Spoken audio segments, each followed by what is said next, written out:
Coldest Winter Ever is similar to other Black American literature works like the autobiography of Malcolm X, Monster, and the autobiography of L.A. Gang member, but for women. You may have seen this book on the nightstand of your aunt's and older cousin's room, published in 1999. It was on the list for the New York bestseller list. I don't know when or how.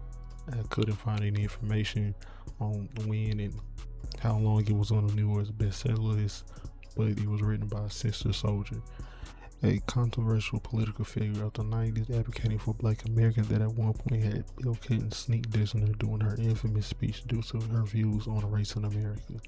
But Sister Soldier will get her own video. This novel, unlike the books I named in the beginning, is about Winter Santiago, not the author herself, a young black girl who comes from a prominent family making moves on the projects of Brooklyn, New York.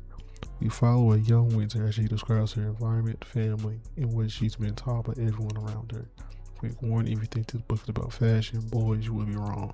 Upon reading this book at first, I was cautious thinking it was an overly descriptive book about romance, makeup, and clothes. I was mistaken. This book is graphic, it gets emotional, it gets deep. If you can read in between the lines, this book takes you into the mind of a girl raised on the projects, battling wanting to be a regular teenager and being a drug dealer's daughter. Yes, you heard me right. Winston does not have the average good time type of upbringing. While she doesn't have unlimited freedom, she does have to think about the things that most teenagers would never have to do, never have to think about: territory, enemies of her family, how her actions can bring down her father's empire if she isn't careful. This book, with its many plot twists, surprises, and how quickly things can escalate, you won't be bored. As you can tell, Sister Soldier isn't writing a fairy tale.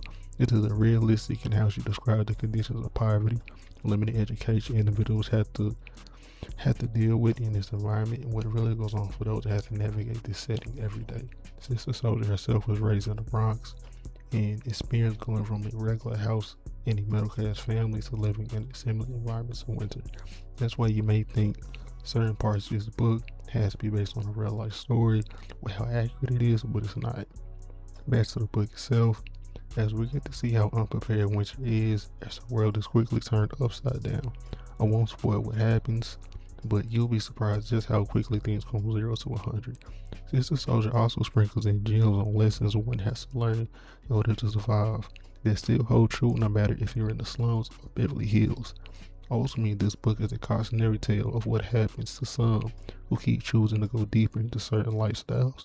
While it is entertaining, if you ever had a family member who led the similar life, you'll find yourself making faces at this book. Think to yourself, why would someone do this or make that decision? You may even find yourself mad at the main character as she keeps making questionable decisions. I recommend this book as it's definitely a must read for black American teenagers who may not get such raw life lessons anywhere else unless they go down this path themselves, or they have the privilege of being around somebody who has turned their life around, who has lived similar lifestyles.